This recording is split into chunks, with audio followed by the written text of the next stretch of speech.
వారం రోజులుగా ఎడతెరిపి లేకుండా కురుస్తున్న వర్షాలతో కర్నూలు జిల్లా మంత్రాలయంలో తుంగభద్ర నది ఉధృతంగా ప్రవహిస్తోంది. శ్రీమఠం సమీపంలోని గంగమ్మ గుడి మెట్లు పూర్తిగా మునిగిపోయాయి. నదిలోకి భక్తులు వెళ్లకుండా పోలీసులతో ప్రత్యేక బందోబస్తు ఏర్పాటు చేశారు. కౌతాళం, కోసిగి, మంత్రాలయం మండలాల పరిధిలోని నదీ తీర గ్రామాల్లో పంటలు పూర్తిగా మునగడంతో రైతులు ఆందోళన చెందుతున్నారు.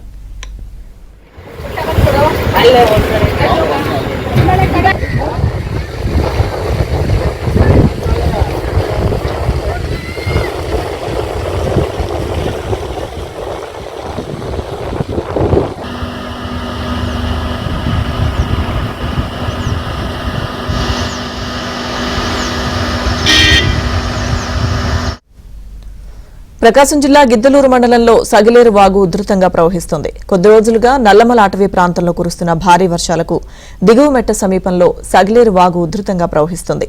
వాగుల వద్దకు ప్రజలెవరూ వెళ్లొద్దని అధికారులు హెచ్చరికలు జారీ చేశారు. దాదాపు 3 ఏళ్ల తర్వాత సగిలేరు వాగు పొంగి ప్రవహిస్తుండటంతో ప్రజలు హర్షం వ్యక్తం చేస్తున్నారు.